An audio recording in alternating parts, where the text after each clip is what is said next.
Hello, everyone. I hope everything is going well for you. And it's a beautiful day out there, so I hope you enjoy it. Of course, this weekend we're going back to Mass, many of us, and again, do not feel pressured to go back before you're ready, simply because of the disease that's going around. So don't feel pressured, but I do look forward to seeing some of you there today.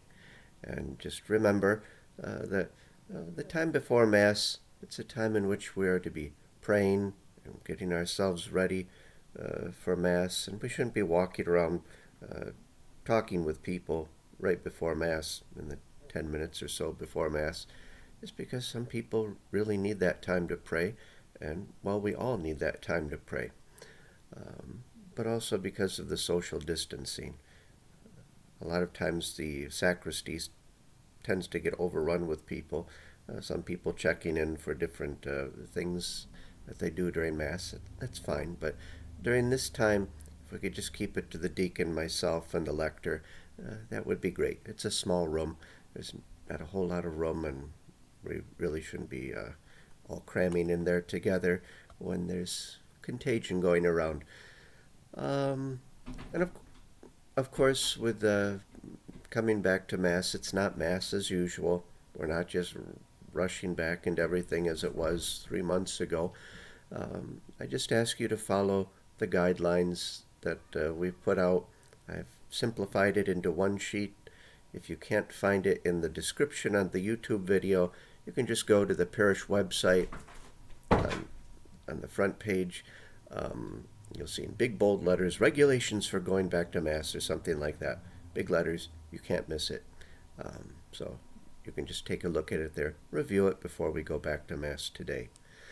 Um, in addition to the silly fighting we've been in over COVID and the masks versus the skins and just slapping each other over the dumbest of things, now we have the additional problem of tension, racial tension, because of the murder of Mr. Floyd. And it's a reminder to us that racism has no place in the Christian heart, that it is a sin, it is a grave sin. And we remember that we are told that we are to love one another. Beloved, let us love one another, for if we do not know love, we do not know God.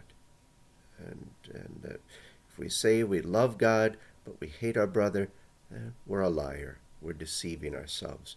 So it's a reminder to us as Christians, we especially have to lead the way in terms of loving one another and not making excuses as to why we should hate another person or despise a whole group of people.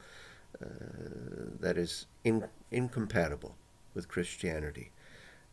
We have differences. There are differences between ways people do things, whether it's nationalities or races or just personality types.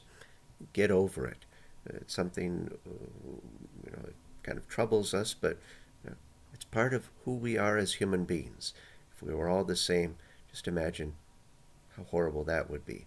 And so, if we're tempted by that sin of racism, what we really need is repentance and conversion.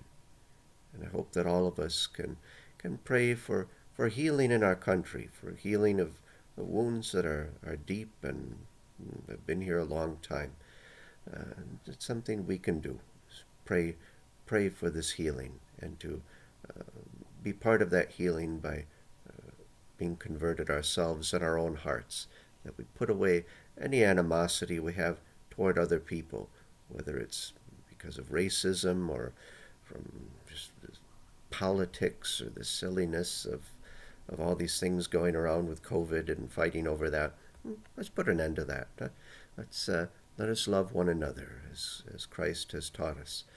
And so I hope you have a good week. I don't think there's anything else going on um, in the parish that you need to know about. But again, I look forward to seeing some of you soon, and all of us at some point. So God bless you, and have a good day.